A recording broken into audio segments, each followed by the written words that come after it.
اچھا میرا سوال ہے اگر کوئی انسان روزے کی حالت میں جھوٹ بولتا ہے تو اس کا روزہ فارغ ہوتا ہے.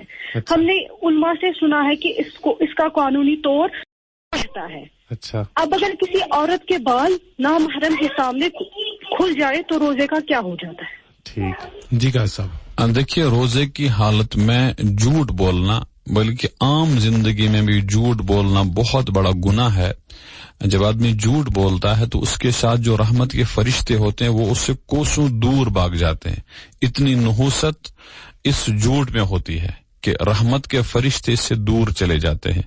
اور جب یہی عمل انسان روزے میں کرے گا تو اس کی قباحت اور شناعت اور اس کا برا ہونا اور زیادہ سنگین ہو جاتا ہے.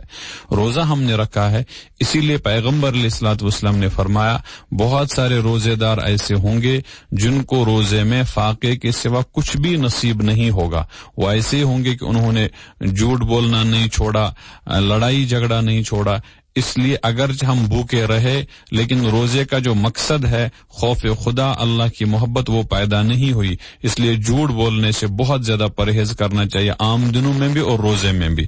جہاں تک آپ کے سوال کے دوسرے والے حصے کا تعلق ہے, خواتین کی ذمہ داری ہے کہ وہ اپنے پردے کا پورا اہتمام کریں. اس میں ان کی حفاظت بھی ہے اور شریعت کے احکام کی پابندی بھی ہے. اگر کوئی ہماری بچی رمضان کے دنوں میں بھی پردے کی پابندی نہیں کرتی ہے, روزہ رکھتی ہے, قانونی اعتبار سے مولانا فرمائیں گے یا علماء فرمائیں گے کہ آپ کا روزہ تو ہو گیا چونکہ آپ نے کچھ کھایا پیا نہیں, لیکن اللہ کے دربار میں روزہ جس حال میں پیش ہونا چاہیے تھا اس حال میں وہ پیش نہیں ہوا.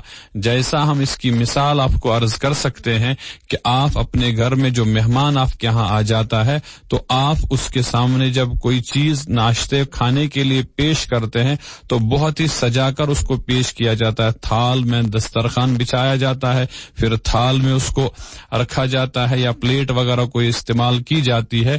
اگر آپ ایسے ہی اس کو کہہ دیں کہ ایک ہی برتن میں اس کو آپ نے کھانا بھی رکھ دیا, اسی پہ سالن بھی رکھ دیا, اسی میں پانی بھی ڈال دیا اور اسی میں بہت ساری چیزیں اور ڈال دی, تو یہ وہ کھا تو پائے گا لیکن وہ اس کی عزت نہیں ہوگی اور جو آپ کو قدر کرنی چاہیے تھی اپنے مہمان کی وہ آپ نے نہیں کی. اسی طرح اپنے اعمال کو اللہ کے بارگاہ میں بہت ہی اچھے انداز سے پیش کرنا ہوتا ہے. اپنے بالوں کو کھولنا درست نہیں ہے, خاص طور پر غیر محرموں کے سامنے.